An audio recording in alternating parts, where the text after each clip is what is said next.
點樣推廣先至 work 咧？呢啲都係 marketing。話你知 marketing 唔係真係賣嘢咁簡單，佢係一個好大嘅計劃嚟嘅。例如你嘅 Coconut Yoga 啦，做到一張好靚嘅開布，然後貼喺相熟嘅地方啦，呢個我哋叫廣告。另外印製一啲咧 yoga 嘅 logo 嘅 T 啦，俾你嘅PT 教練，呢個叫宣傳。傳統嘅 marketing 寫好簡單嘅報導，或者寫個 blog 啦，喺 Flat 喺 IG AI 幫手㗎啦，講你嘅 yoga 係點樣健康，即係俾個 prompt 講10個 yoga 嘅痛點。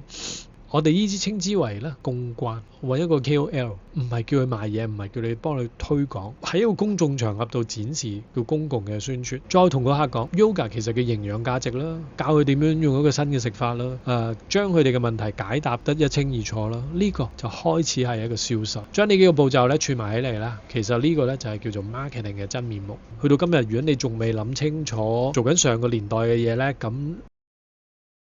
唔好因為人哋技術好而請佢，呢個真係最笨柒嘅方法。我見工第一句通常都會問你屋企人嘅故仔，唔好講你嘅作品，唔好講你嘅經驗。點解？我可以用30日教你點樣拍，但係我教唔到你點樣做一個生意人，做一個好有性嘅生意人。我試過同一啲好有才華嘅人合作㗎啦，技術一流，唔夠2個月、3個月、4個月，佢就會跳走咗出去自己開一門生意。即係舉個例，老闆，我好欣賞你㗎，我想學啲嘢。即炒啦呢啲，因為點解講到明開鋪同你對冚啦嘛。市面上有好多 agent 咧，都講點樣用一個演算法幫你嘅影片啦，點樣拍出嚟嘅內容啦，幫你2個禮拜、1個月，然後就揾你10個月錢，呢啲都係佢哋嘅 marketing 嘅銷售手法啦。